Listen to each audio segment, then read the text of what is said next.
Thank you so much. And good morning, everyone. I am happy to see that everyone is here and giving us the moment of your time on this Saturday to join us to talk about self advocacy. As Jeff mentioned, we are part of the Self Advocacy Solutions. Now, Self Advocacy Solutions is our statewide self advocacy coalition. We started this statewide self advocacy coalition about a year and a half or maybe 2 years ago, working together to bring self advocates from around the state to talk about the issues that affect people with disabilities, learn from each other, and create a united voice of self advocates. To learn more about the Self Advocacy Coalition, you could visit our website at www.swifamilies.org and just clicking on the link for Self Advocacy Solutions. I will post that link up in the comment section so that you can find out more information. We're always looking for new members, and you can join the Self Advocacy Coalition to be part of that united voice for self advocates. One of the things that we are doing with the Self Advocacy Coalition is working with self advocacy groups. And I'm happy to say that we will be having 6 self-advocacy groups presenting today at the end of the breakout session starting at 2:20, where people can learn about self-advocacy groups in Arizona and learn how they can get involved and join them. With that, I would like to then turn it over to Teresa Moore, who's going to talk more about the self advocacy movement in Arizona as well as nationwide and be able to share information as to why is the self advocacy movement so important and important to continue to move forward. Um, with that, I'd like to turn it over to Teresa. Teresa, are you there? Good morning, everyone. I'm just trying to get the full screen up for you. The PowerPoint.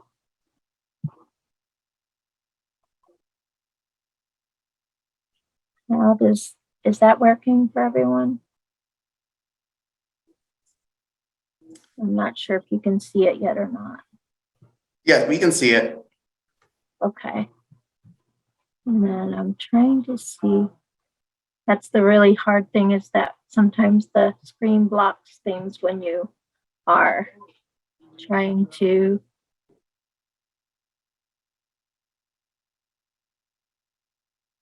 Okay. All right. Hopefully that helped. Yeah, it looks good. Well, I'd like to talk to you today a little.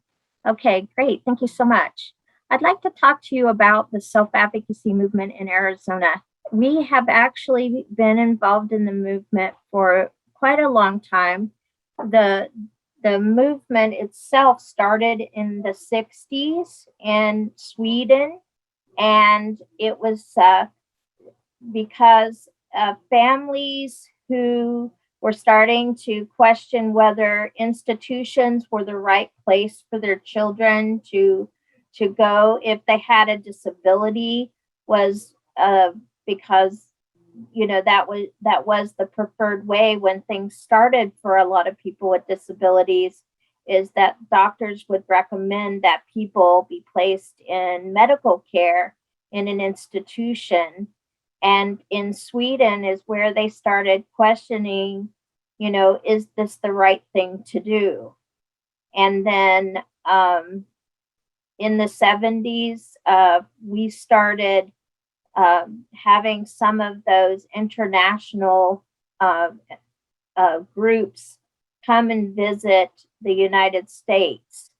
And people with disabilities that were living in the community with their families already, and those that were fortunate enough to get out of the institutions were starting to get together and make sure that they had a community.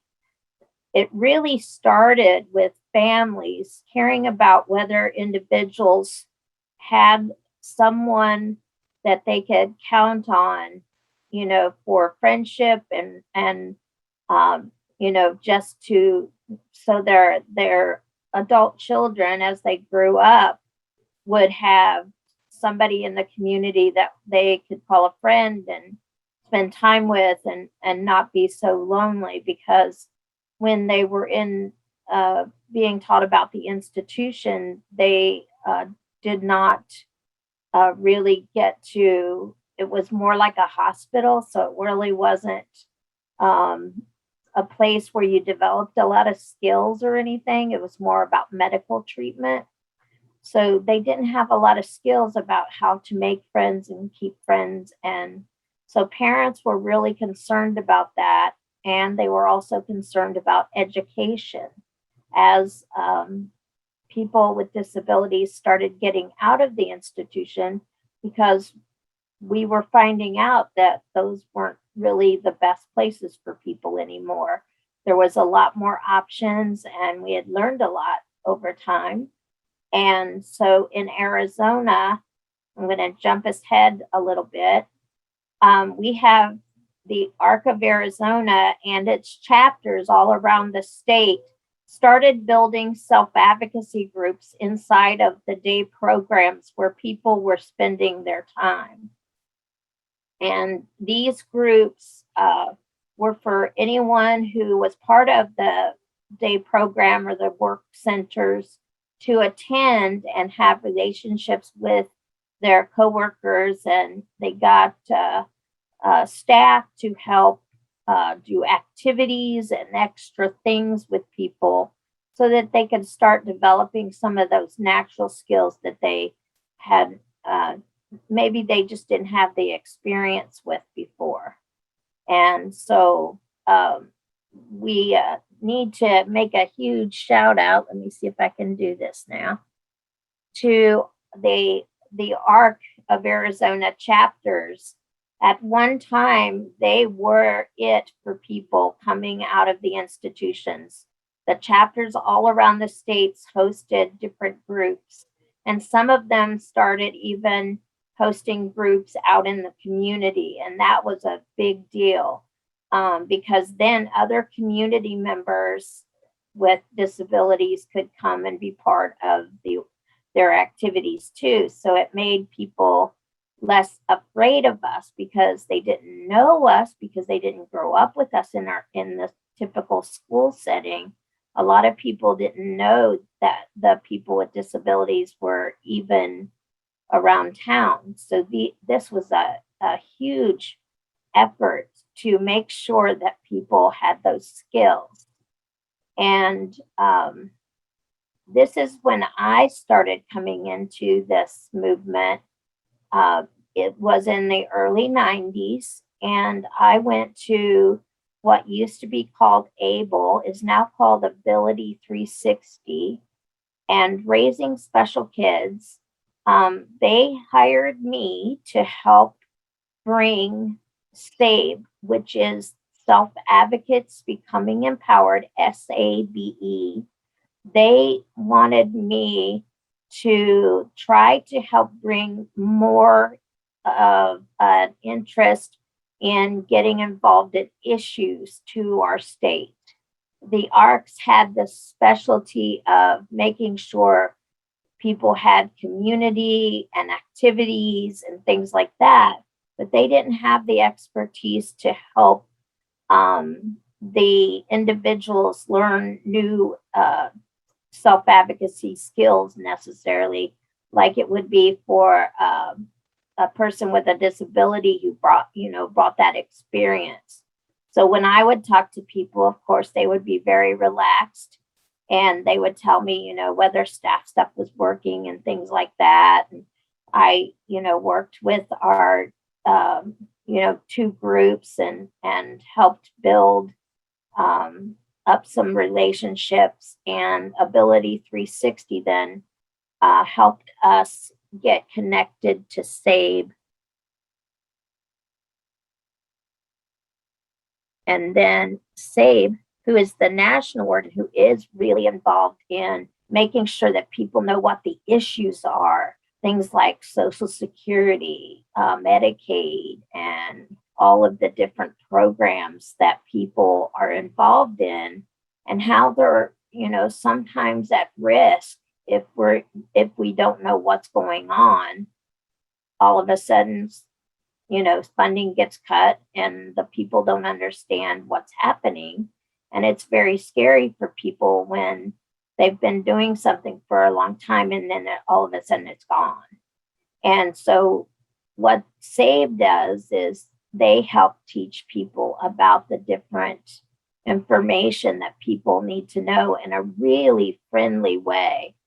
They are trying very hard to make sure that there is information for people to use to help learn more of those self-advocacy skills, which is the basics of it, is all about people with disabilities speaking up.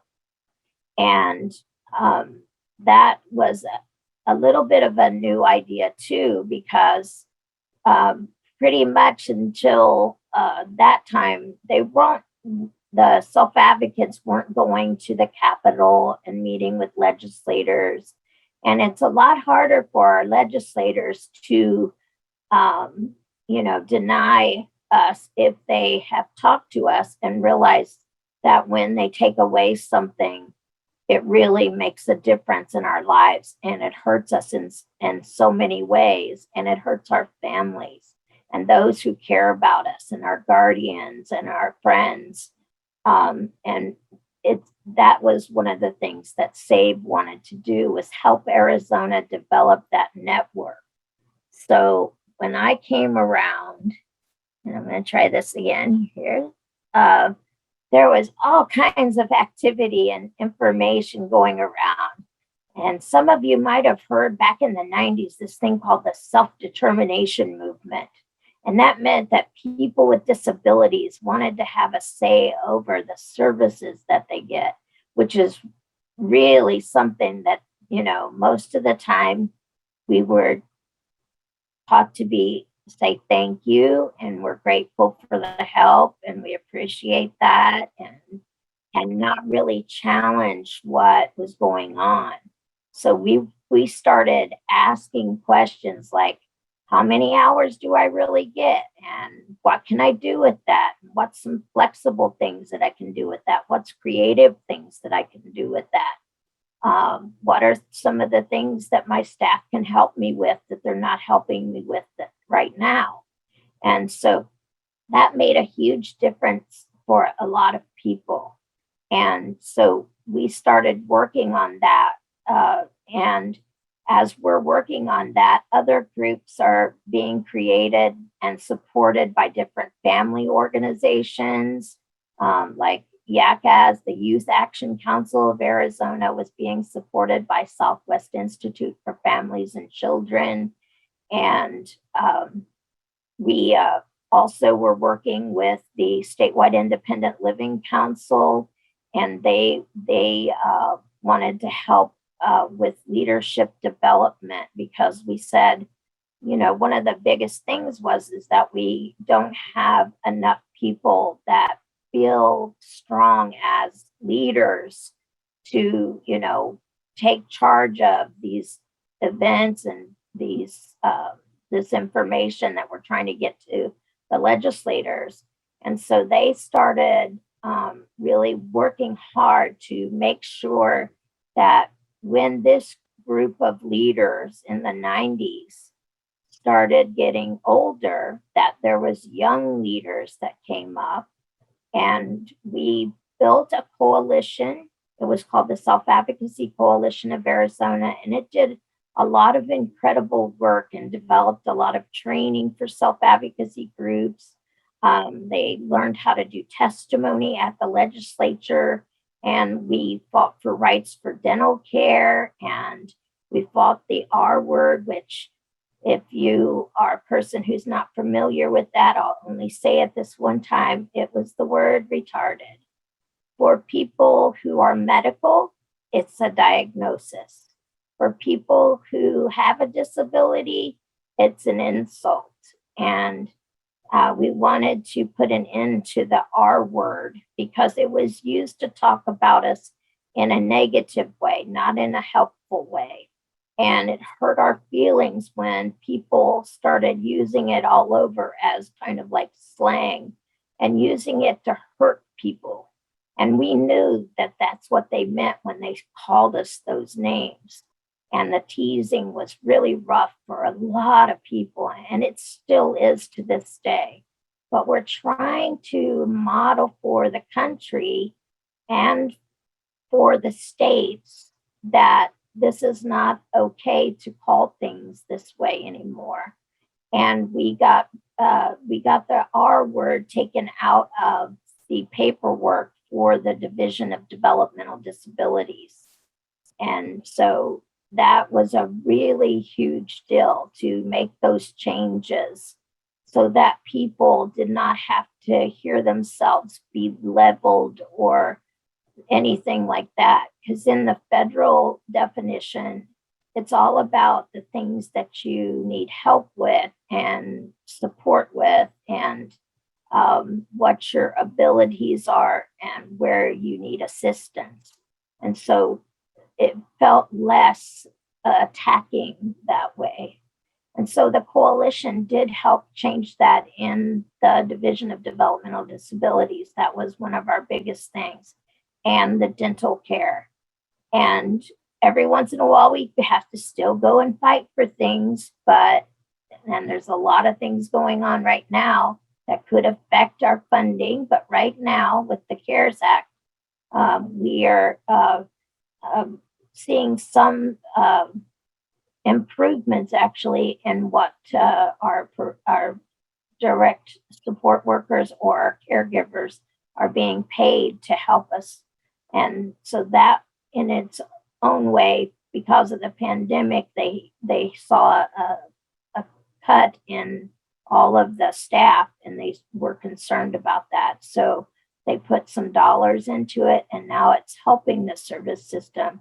So people are just studying that right now to see how that goes. But back to the coalition, it did its work for the time that it was around, but now we need new energy. And one of the best places that this came from was the Statewide Independent Living Council started putting together the youth leadership forums.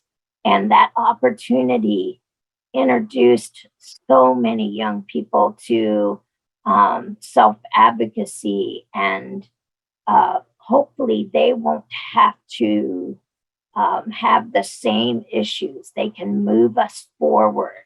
And that's what we're so excited about.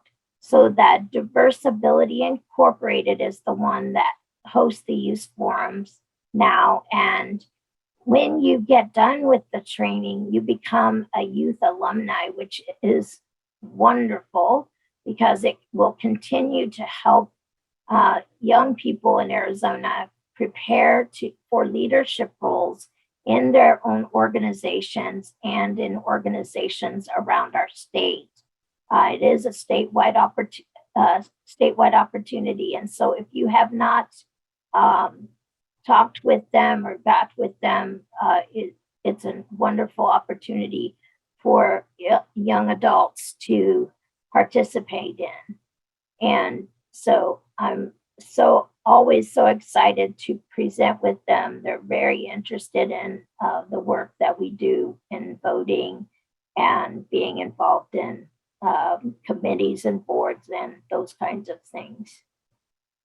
But, oops, sorry about that. Now, here's this new opportunity. And I love this name because it is talking about uniting self-advocates across Arizona. And yes, our coalition was able to start things, and get things going for a while. But this opportunity is actually prime because it's so important. It's so very, very important that those young leaders are here at this moment in their lives, ready to take hold of leadership opportunities. And the self-advocacy solutions, self-advocacy group is one of those opportunities. And we hope that many of them will help the coalition continue to grow and work on the new legislative things that are important to the young adults in our state and for those members who continue to be involved, but maybe not always in the front anymore because, you know, some of us are getting older. We want to give other people opportunities. And one of those opportunities is to make sure that they know about the different groups. And the really exciting thing is that this afternoon you'll get to meet them. And so many that I have not mentioned because they're new to the coalition and they're getting a fresh start and getting support. And it's very exciting. So I hope that you all will be able to listen to those individual groups speak and to meet some of them during the day in the different sessions because they'll introduce themselves. And these are folks that you want to get to know because they will be our future leaders in Arizona for individuals with intellectual, developmental, and cognitive disabilities, but all people with disabilities. We have always got a need for specialty, but we want when one group wins, we hope that we are doing it together so we all win and we can make things move forward for everyone. And so, oops, I did it again. Sorry about that. So with that, I hope I didn't go too fast for you guys, and that was a quick summary, I know, but it is a tremendous opportunity for you to be involved. And one of our groups is actually going to be turning 25 years old, which is People First of Arizona. And they're having an event after this conference. So if you want to join us, just stay on or come back on at 4:30 and to 6. And we're going to have dinner and talk about self-advocacy and share more stories. So I hope that you'll join us for that. And we're going to be playing bingo. So I'm going to put up on the breaks how you sign up for the bingo so you can get your bingo cards to join us this afternoon. But next, I would like to introduce some really wonderful folks that have experienced self-advocacy in their life. They have lived it, they've gone through it, and their life experience is going to help so many people that they meet because every time they learn something, self-advocates do not keep this a secret. They want to share it. They want to tell people how they did it and how they got through some of the situations. And we're just going to celebrate some of the stories now, and you're going to be hearing examples and stories of self-advocacy all day long. So I'm going to try again. Let's see. I would like to introduce Jessica. Are you on, Jessica?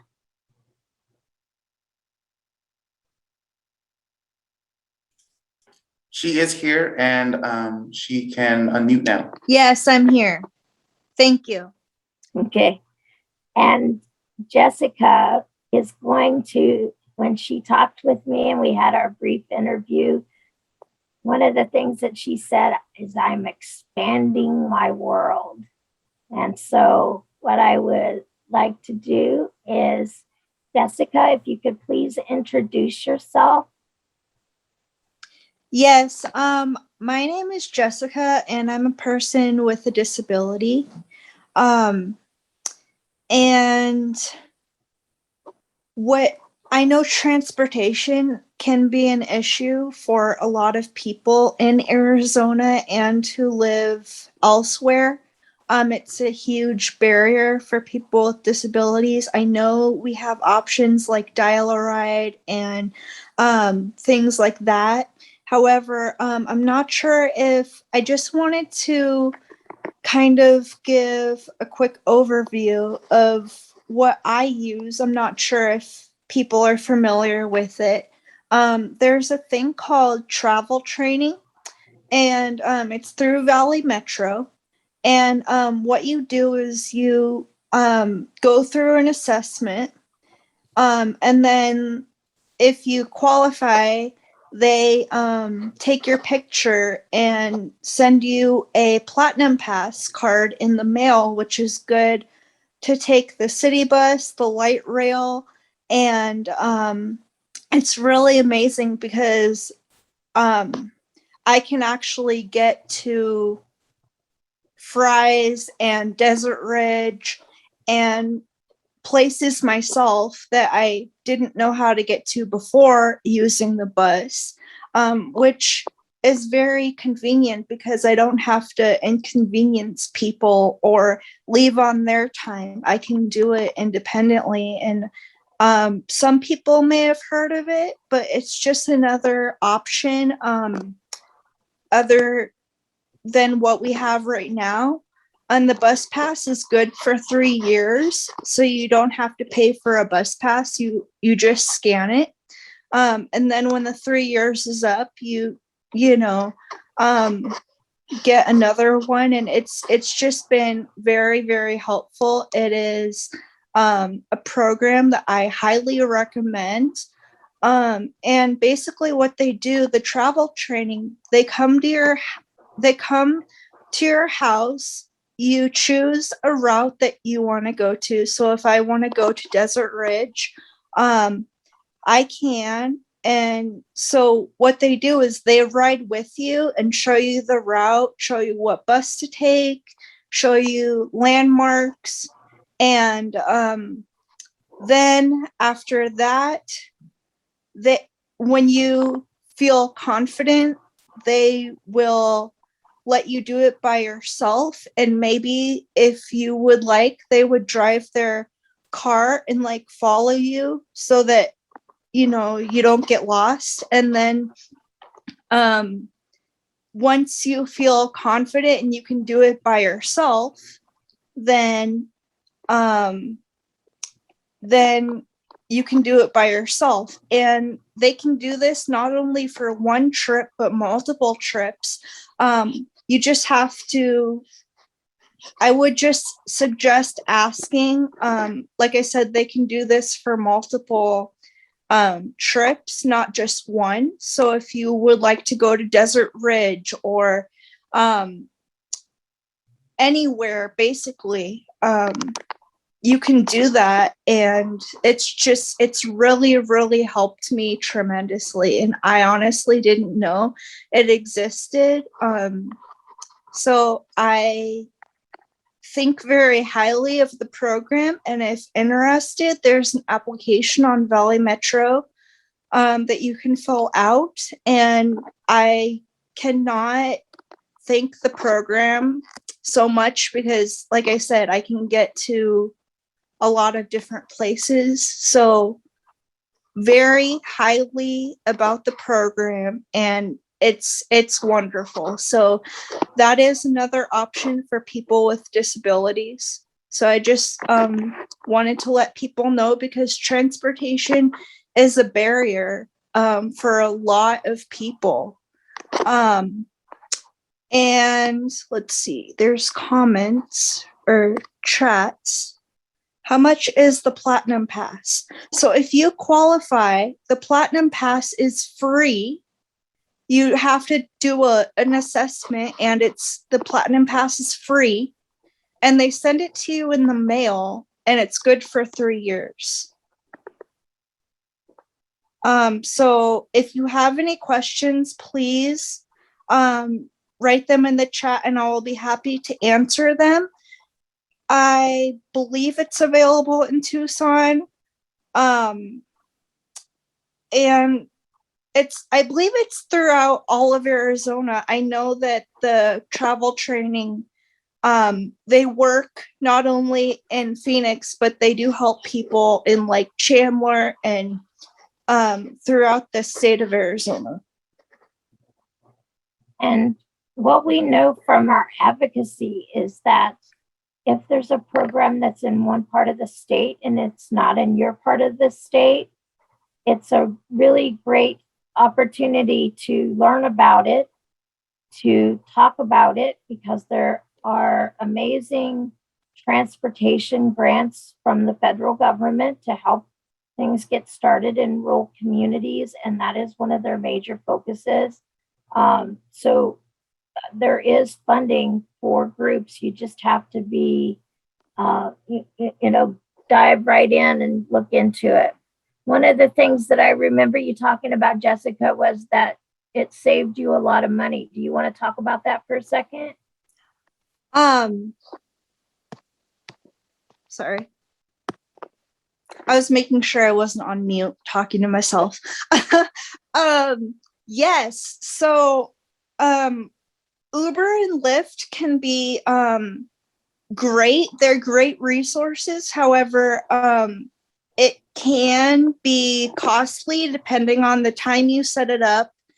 And it has honestly saved me so much money because now I can get to work by myself. I can get to Desert Ridge by myself. Before I would have to ask for a ride, or I would have to take Uber or Lyft, and now it's completely free and I can get there by myself. It's free with the Platinum Pass. And so I do not have to pay a penny. So it's very, very helpful. And you talked a little bit about getting home from work. You want to say anything else about that? Yeah, so I work Monday through Friday, and transportation has always been an issue, but I finally found the bus is very convenient for me because I have the pass, and so I get on the bus and I just scan my card, and that's how you pay. It's good for the light rail also. And basically, it saved me a lot of money just because I don't have to take Uber or Lyft like to work and back, or to Desert Ridge and back, or to Fry's and back, or to Target and back. It's increased my independence tremendously. And I remember you talking about being able to leave a gathering if you wanted to and not having to wait on other people. That was important to you. And you had staying longer if you want to also. Yeah.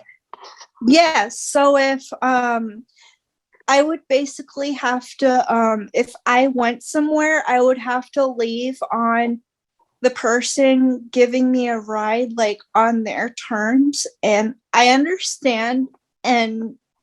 But now I don't have to, and I can stay as long as I want.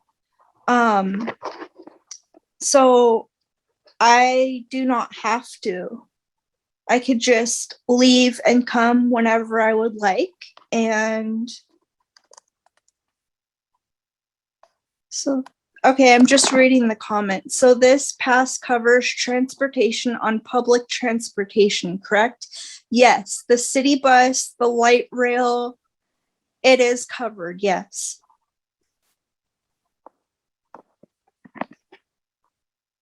So it's been a very successful model for Jessica here in Phoenix, and She believes it's available in Tucson. I believe I've heard that also. You can probably learn about it at if you go to your transportation. We have some friends on from Tucson who are going to speak in just a few moments, and they can tell us if they know if it exists there. But It does and doesn't. You still have to pay a $4 charge for the bus pass if you lose it. Now, like mine, I'm going to replace it because it actually expires at the end of October. And our fees don't start again until January, supposedly. So okay. our rides are free for now, both ways. Thank you. That was a good point. Mm-hmm. And out here, it's actually for the city, it's Sun Van. For the county, it's Dial-A-Ride. And we do have handy cars still out here, but our temples mainly use it and the churches. Okay. So That's good to know. You guys know a lot about transportation. Incredible freedom. Want to make sure there's no other. I'm afraid if I mess with anything, I'm going to mess up the screen. So I don't have the ability to look at the chat. Would somebody like to see if there's any other questions before we move beyond Jessica?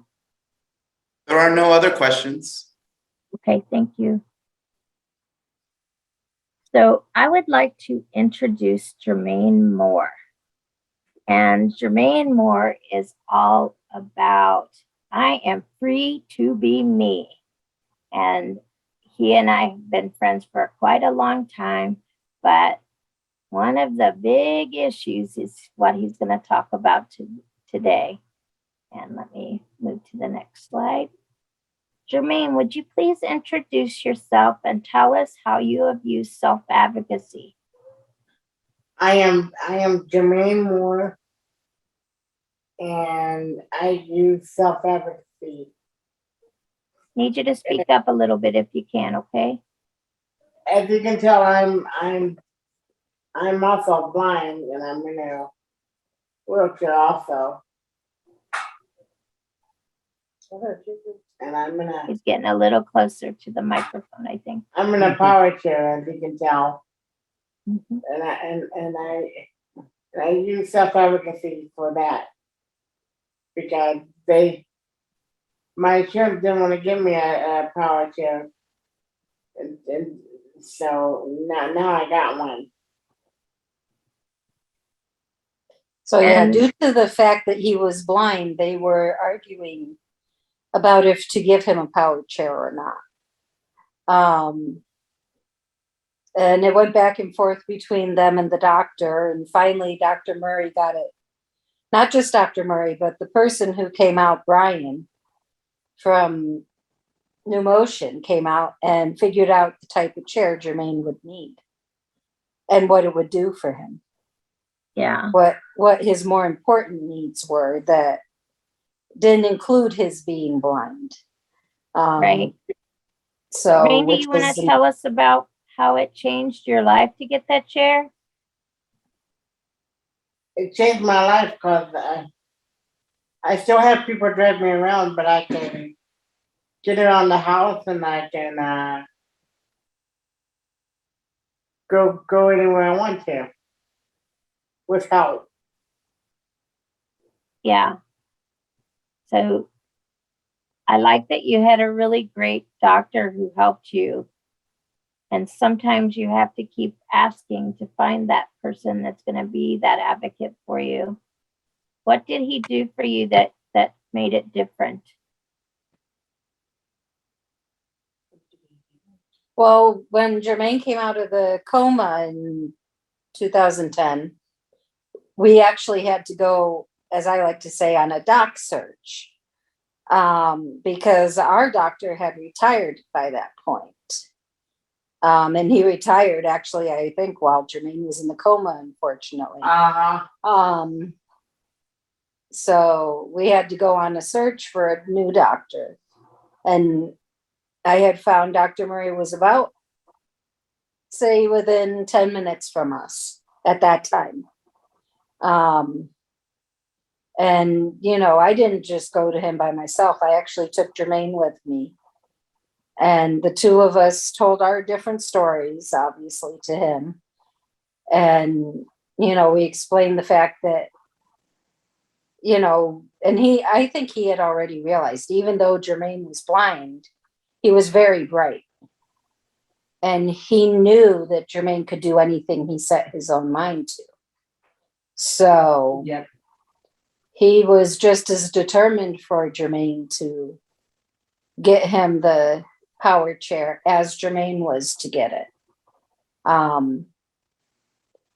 And we had requested him not to go back to the old place because the original place we were going through unfortunately refused him a wheelchair because his original chair was only 2.5 years old.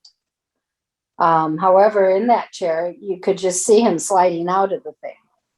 And it was not made for him to be able to use for those reasons. But his original was not a general powered chair. So he couldn't drive himself around. It was a manual, but it had the lean back feature in it. Okay. And Brian, a few years later, realized that with Jermaine's extra weight, unfortunately, that he had put on over the time he was in bed, that he needed something a little more reliable. Yeah, more reliable. So that's when he switched Jermaine to the power chair. And I'm sure that Brian did just as much fighting as Dr. Murray did for it to make sure that Jermaine got what he needed. Yep. And who's that you're referring to? Brian Who's that other- Hanley was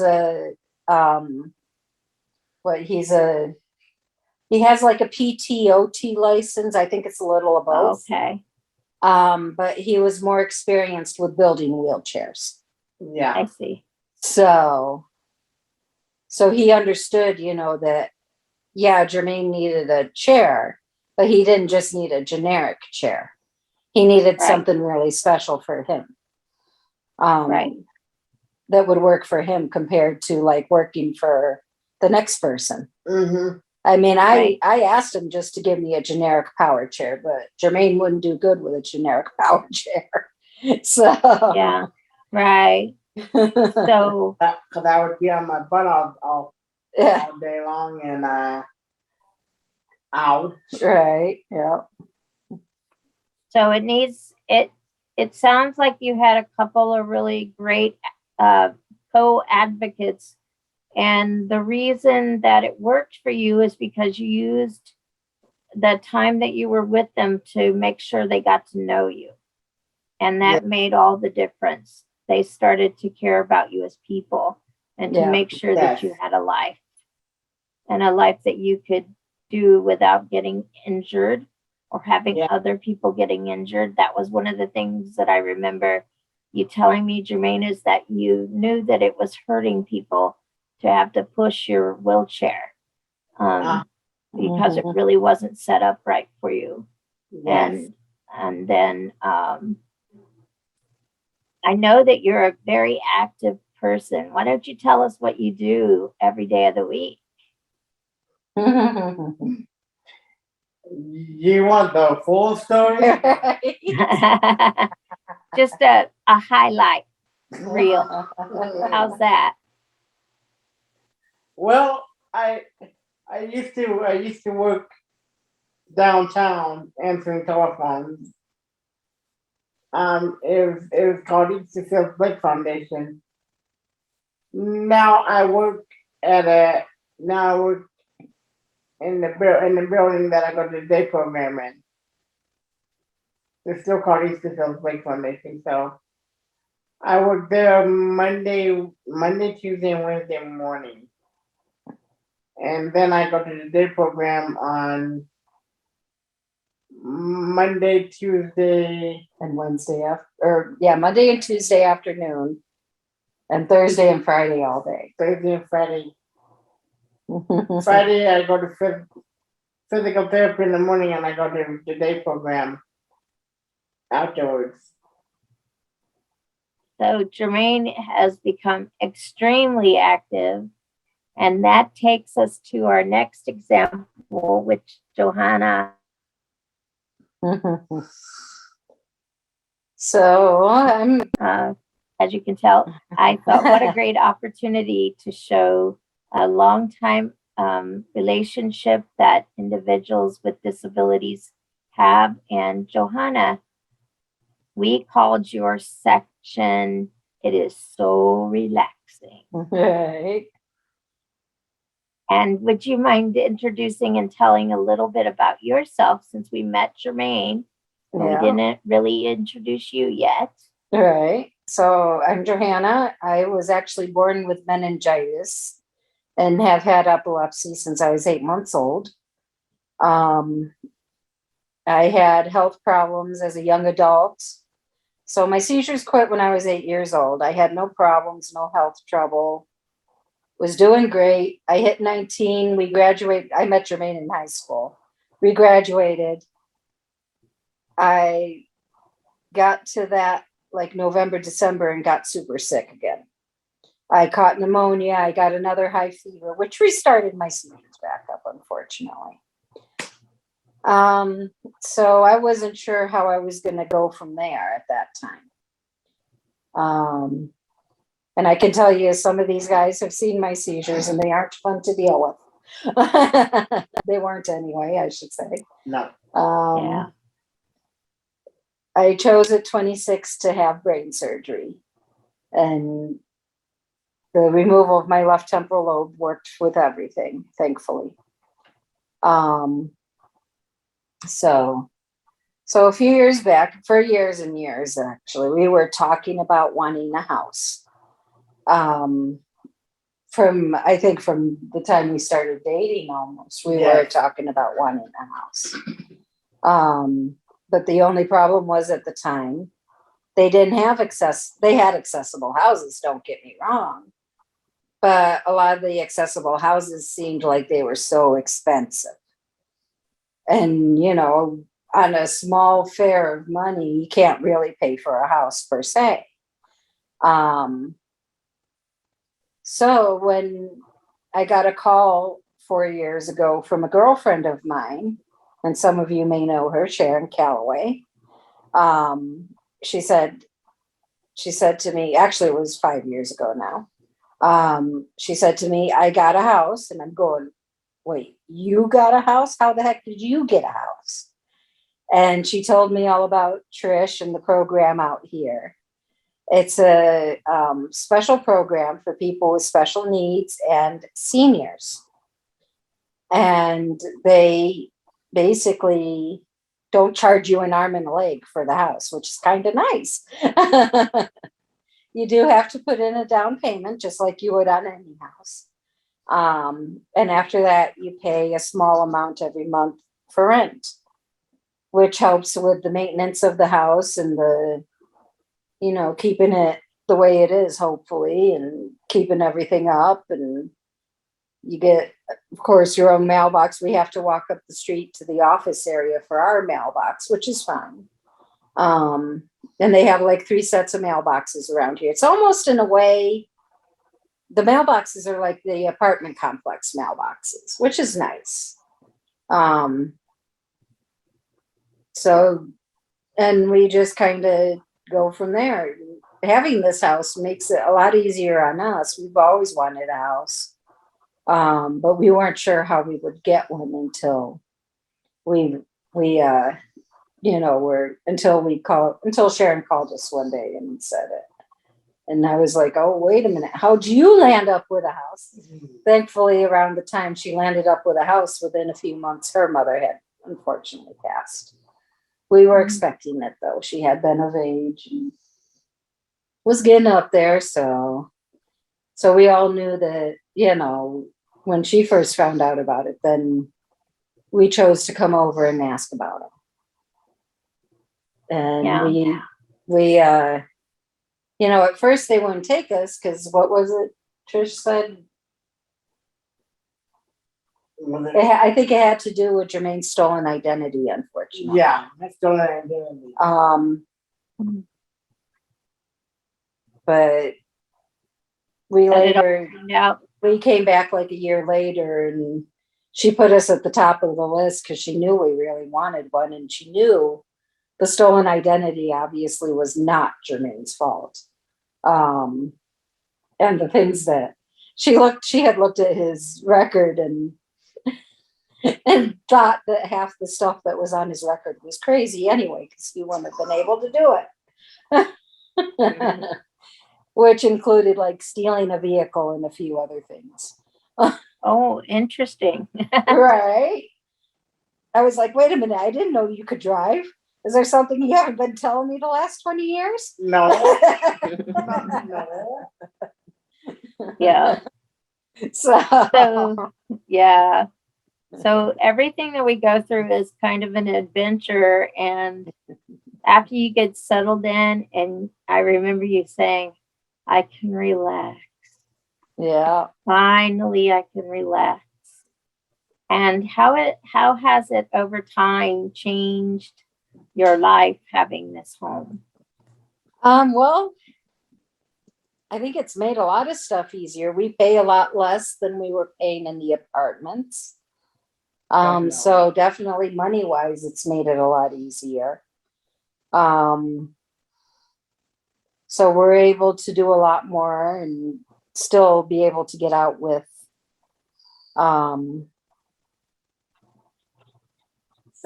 or the buses. Sunvan or the city buses but like get out with right now my mom and my stepdad and be able to spend time with them and do all that. The name of this housing complex is Sunnyside Point Villas.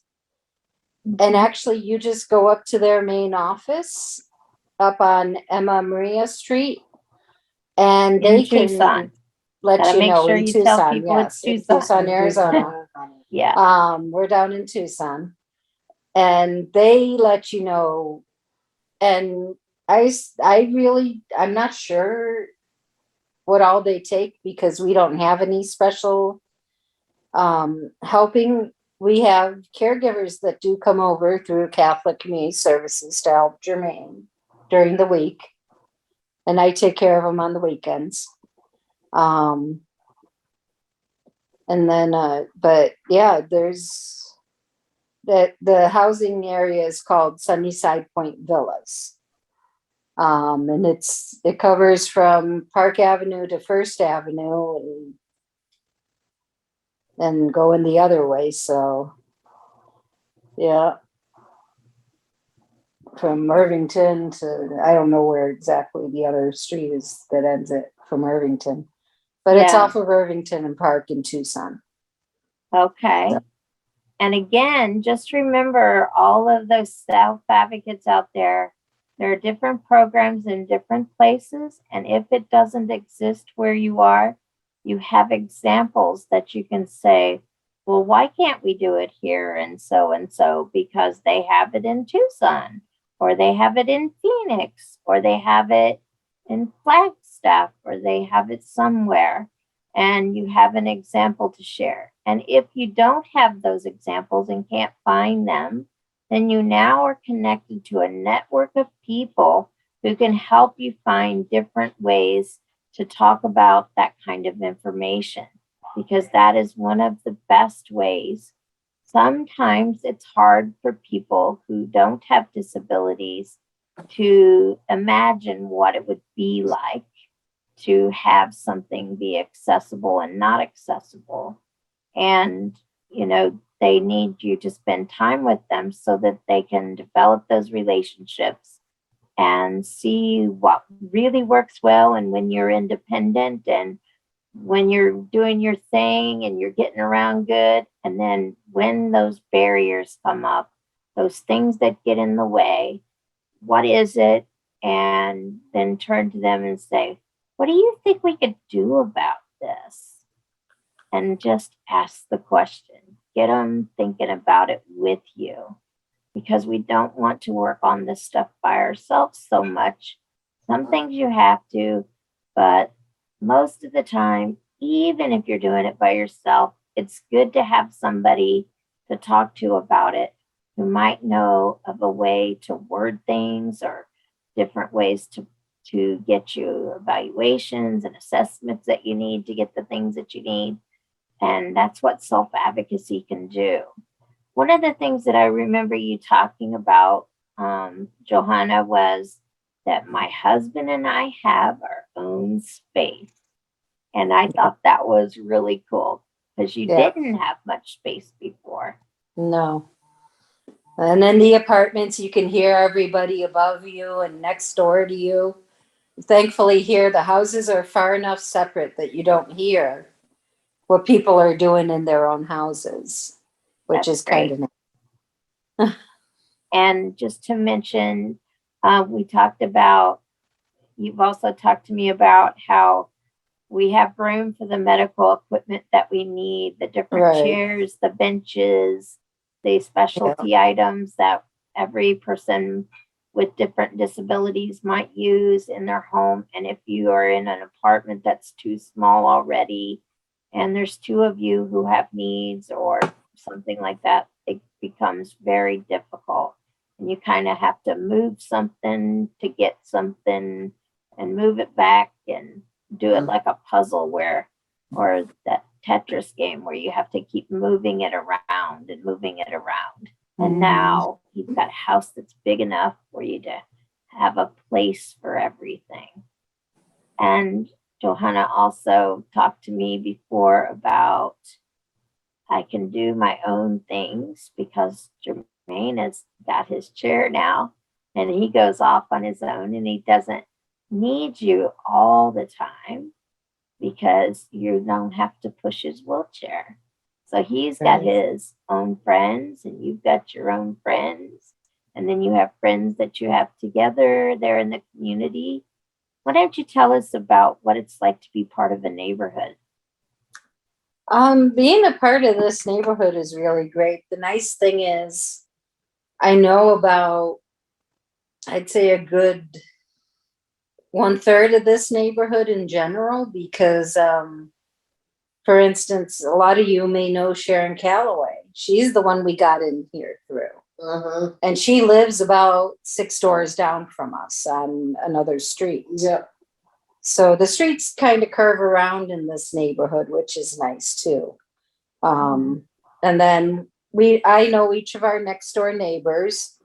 Maria, who lives just west of us, I think it is.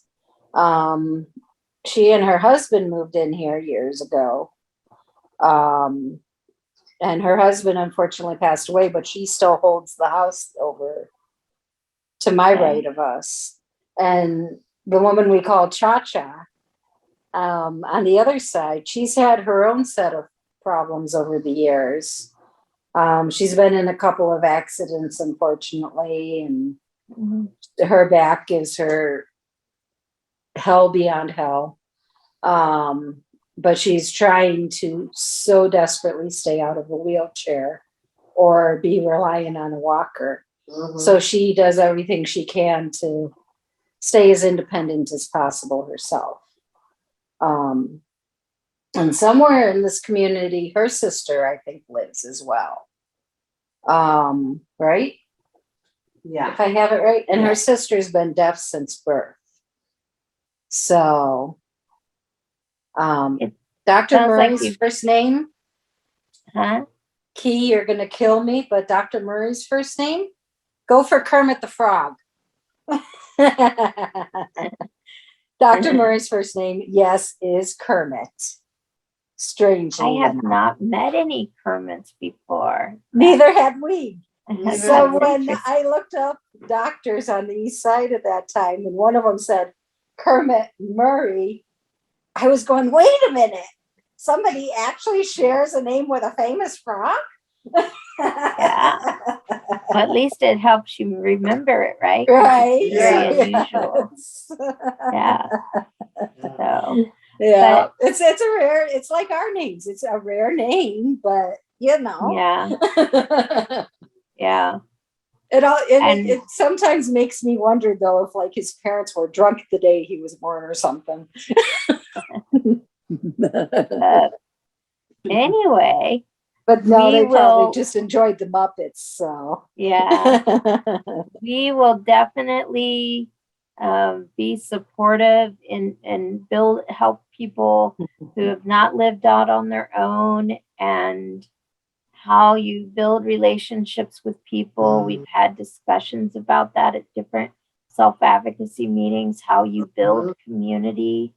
And some of the family members were, how did they get started? Well, they start with us in the groups, just knowing that things are possible. And so I'm going to go ahead and check in. I'm not sure if our next speaker is on. Carrie, did she make it on? Carrie and Christine?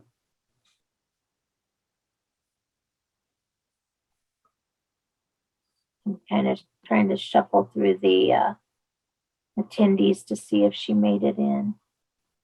I don't see a Christine, or how do you spell Carrie? Carrie is Kerry.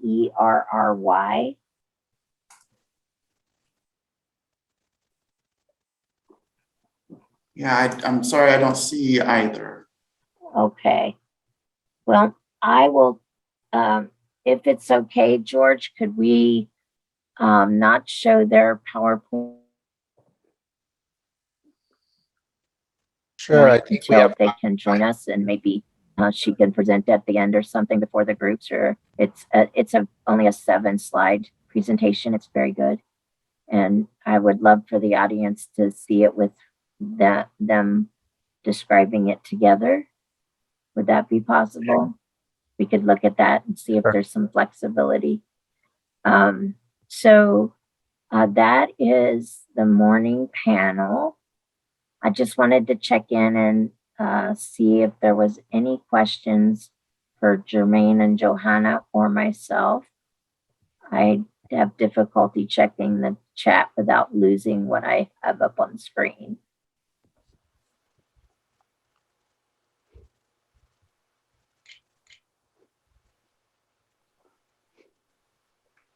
Is there any questions?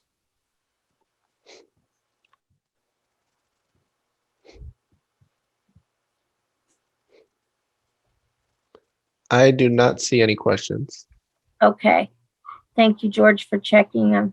I don't want to mess anything up. So I'm going to stop sharing my screen so that you can take over. I will try to put up in the chat while you do some wrap up information, the link for people to click on, and they will be able to get 2 bingo cards for this afternoon if they would like to join us at 4:30.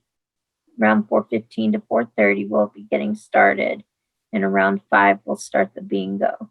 So hopefully you will be able to join us, and just check out virtual bingo. It could be a way to have a lot of fun with different groups you're part of.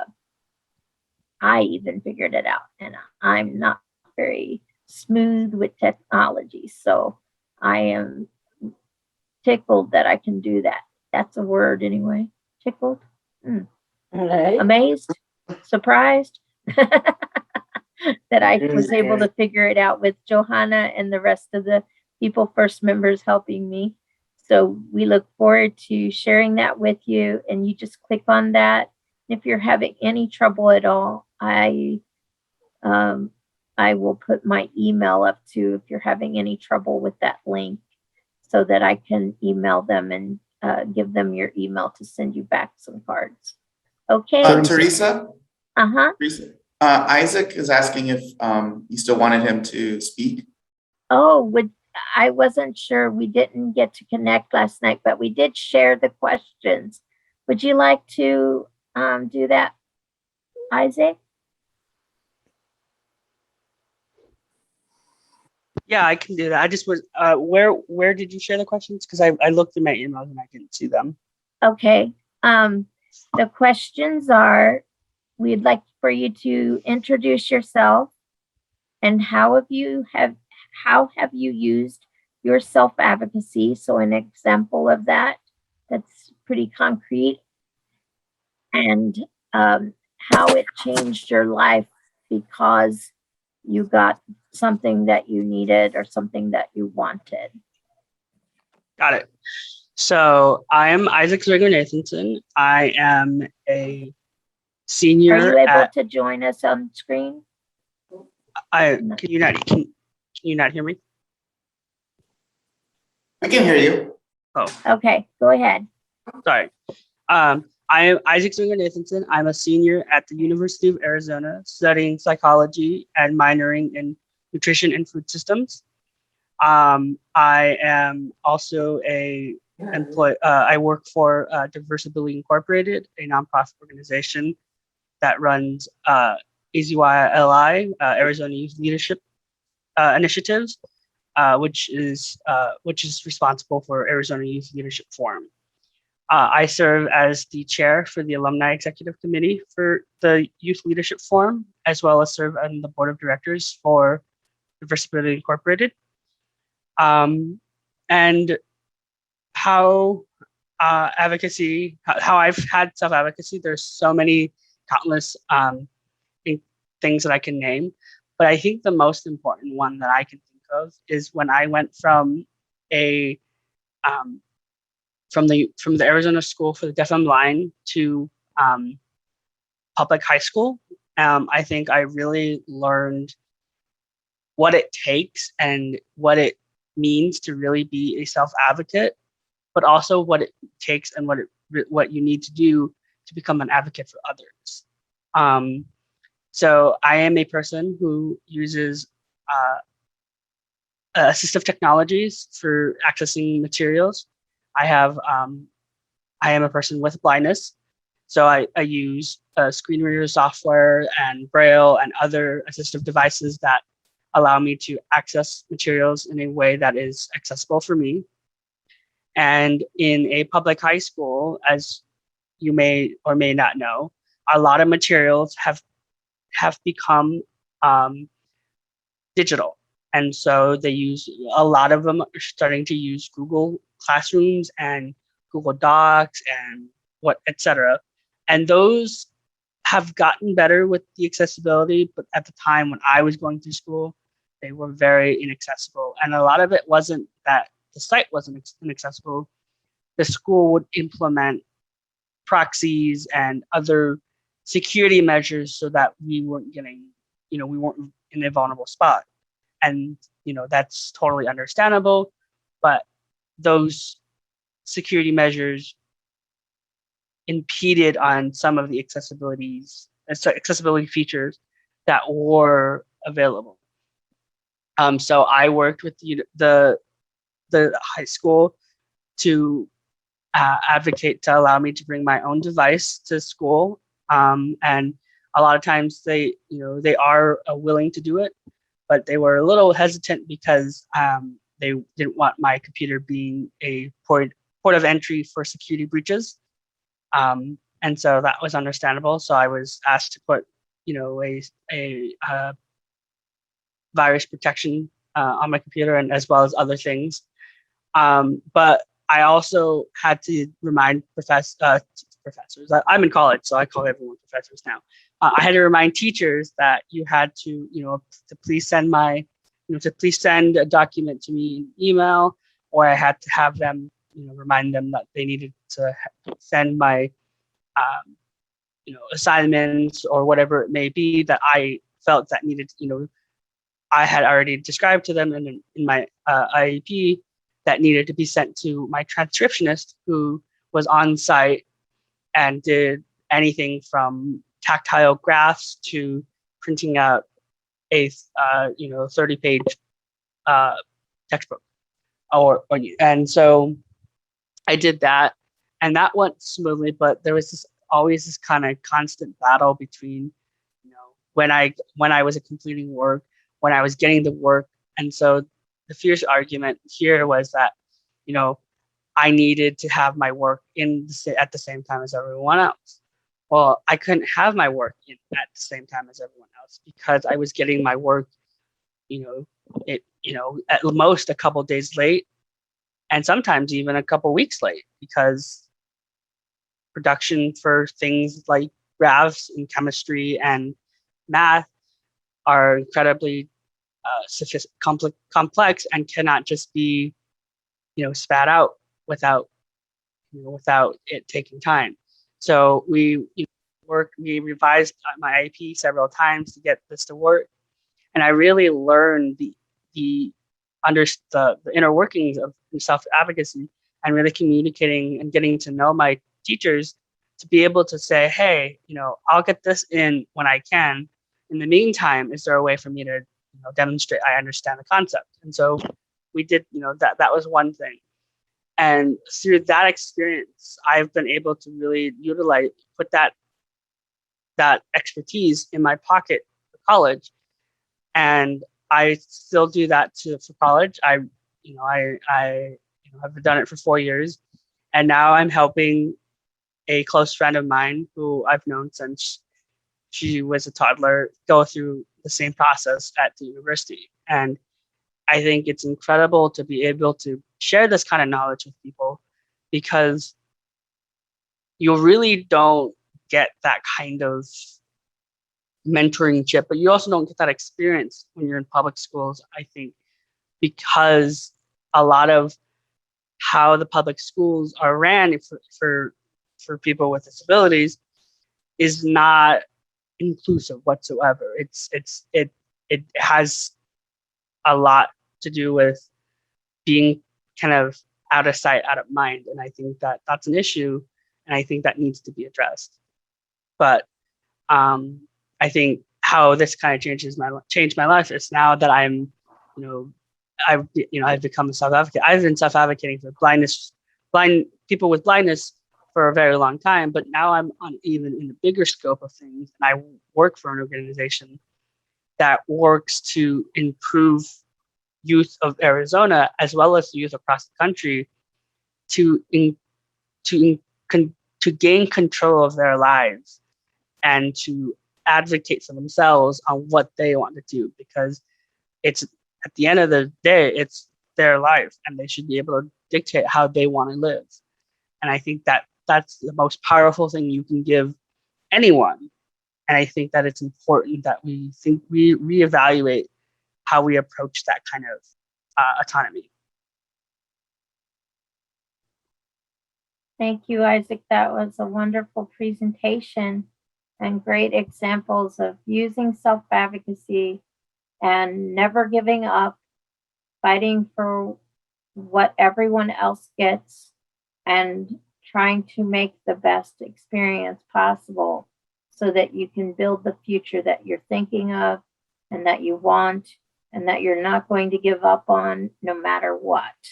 And I suspect that there have been opportunities where your family members or supporters have helped you and other people have helped you. Do you want to share anything about that before we exit this part? Yeah, my family has been incredible with allowing me to go everywhere and anywhere that I'm needed, to learn new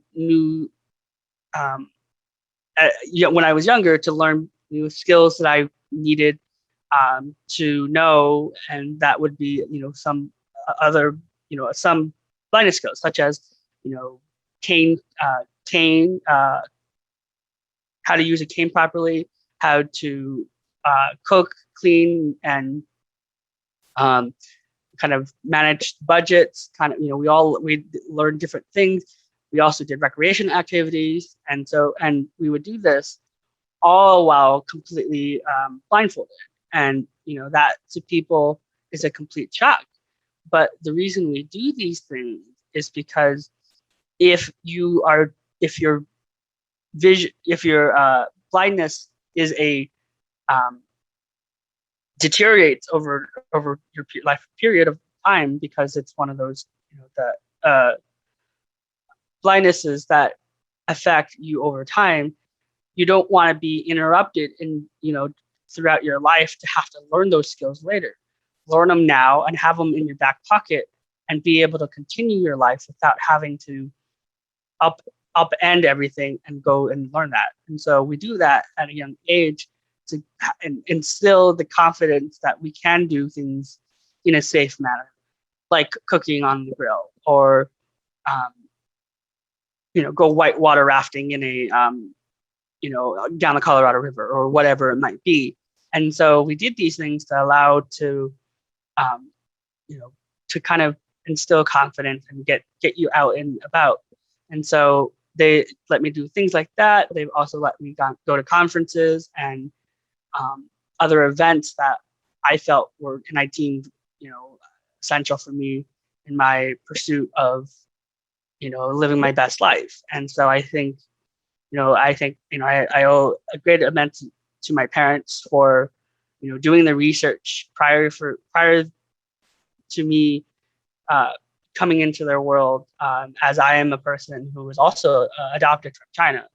And they knew from the get-go that I had blindness. And so they did research and they learned about organizations that helped with, teaching people with blindness about blindness skills. And they encouraged me to be as participatory in my life as I could. I was going to IEP meetings at the age of 8. I was running at the age of 12.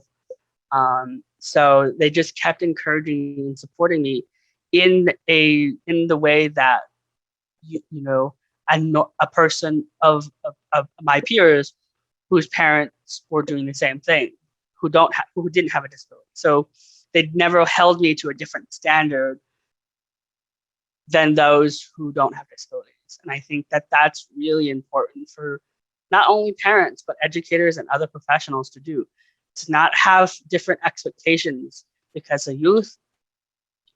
your youth will know this and they will resent you for it. Trust me. And I think that that's a really big issue as well. But and I think my parents, my family across the country, my close friends have all been supportive, and I think I couldn't wish for a better support system. Thank you so much, Isaac. Those are amazing words of support for our family members who are in attendance and those who support them, to remember that let the individual help with those expectations and help work through them. And so other self-advocates can help you when you're stuck and you don't know what the right thing to say or do is. Sometimes they just need another person with a disability to talk to about getting unstuck. And there's nothing worse than feeling like you are stuck and that the expectations are so low that you can never build that wonderful life that all humans have the right to, I believe anyway. And what I want to say is that I appreciate all of the presenters today, your stories, your examples, your letting us into your life. It means so much, and it helps build everyone up to know that we can do more than we think about us.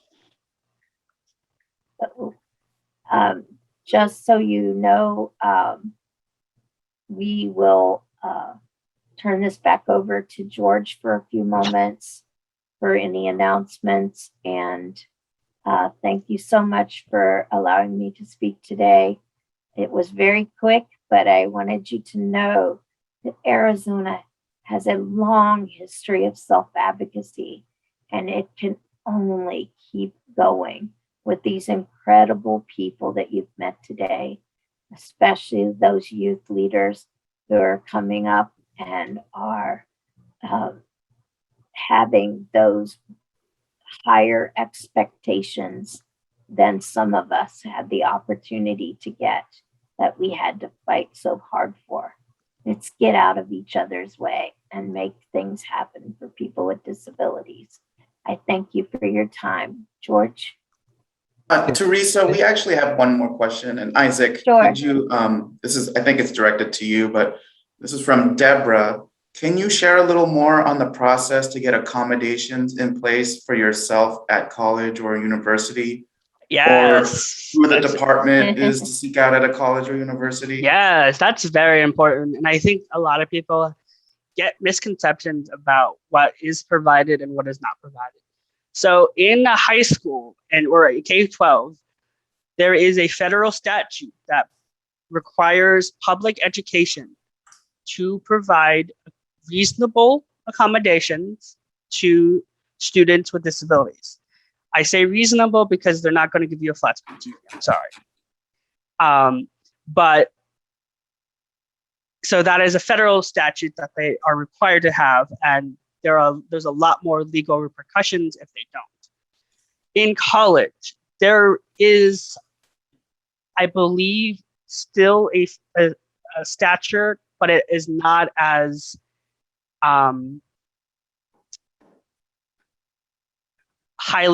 it's not as like bad if you don't follow it. It's kind of like a guideline rather than an actual law. And so in college, they have the DRC and the Disability Resource Center. I know there are different names at the University of Arizona. It is called the DRC. And so when you register for a university, when you enroll in a university, you will be asked if you are a student who needs services from the DRC. And so you'll go through that process and you'll enroll with the DRC in that respect too. And then each semester, you will register for your class, like everyone else. But then you will also register on the DRC's website with them on the classes you're taking. And this is where they will, or let me back up. When you register for the DRC, they'll ask you a series of questions, to get to kind of know you. And then they'll ask for documentation both on the disability that you have and plans that you've had in the past, such as your IEP or your 504. They'll look at those and see what they can do. And a lot of times it's some of them will be similar. Extra time is a big one. On exams and quizzes. I get Braille and I get magnification. I get assistance on Scantrons and other little things that I can take audio notes in class, where I record the class on my phone or my computer, depending on which one I have space on. I also get I get to have my own testing room where I'm not in other places with other students, because I use JAWS for my exams as well, and so that helps to mitigate distracting other students. But you'll sit down with the access consultant and you talk about these things. Then the other thing that you have to do, actually, you don't have to do, but I do, is to build every semester. I will email each professor collaboratively, and I will CC my DRC access consultant, and I will say, hey, I'll introduce myself. I'll let them know I'm in their class, and it's just kind of give them a little synopsis of kind of how I work and what kind of things that they can do. And so a lot of these is, I'm a person who has blindness. I have a computer that uses 6 screen readers. I also have a phone that I use in class that helps with recording things, or for me to take pictures of PowerPoint if I need something that you didn't post on, or whatever it might be. Anything that's going to be a printed material, I need that in an email as well. And I just communicate with them through email first and establish that connection. And then I will then go after the first day of class, right as class ends, I'll go up to the front and introduce myself so they can put a name or a face to the name so that they know who I am. And that I think is really important that you do. Then you have to communicate with the professors I would say almost every week. tell them what's going on, tell them what you need, tell them how they can help, because a lot of times they will help you tremendously. I've gotten extensions on assignments that on the syllabus say there's no going to be an extension. Now, granted, you have to be reasonable. If you choose, if you're like, oh, I'm not going to do the assignment, and then ask, then say, oh, I can have an extension 3 weeks later, they're not going to give it to you. If you're working on the assignment and you're keeping consistent with your, with your assignment, and you just need more time on something because everything else is piling on, or you just kind of fell down a little bit because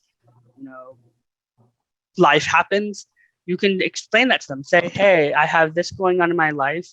I was wondering if I could have a little more time to get this done, to give the best quality out there. And a lot of times they'll give it to you, but you have to ask them. And before you can ask them, you have to build that relationship, because if you don't talk to them half the semester and just say, hey, can I have an extension? 9 out of 10 times, they're not going to give it to you, because they don't know who you are. They have never met you. They don't know who you are. They don't know what you're, that you have that you are a person with a disability. So you have to really have that communication. And I think you learn that in high school, where you build that connection. And you think that that's important to continue and to establish that you're not, don't think, don't try to be best friends with a professor, but really get to know your professor. And Isaac? Yes. Thank you so much. That was fantastic information, but we're kind of near the break. Sorry. And I know that maybe George wants to say something before we head into the break. And thank you again, Isaac. I'm sorry I interrupted. No, it's okay. I'm sorry. I didn't realize I was over. No, you're all good. I think that everybody that has spoken and everybody in the chat room has had a really great opportunity to listen to each other and share information. And it's just, thank you guys so much for your presentations.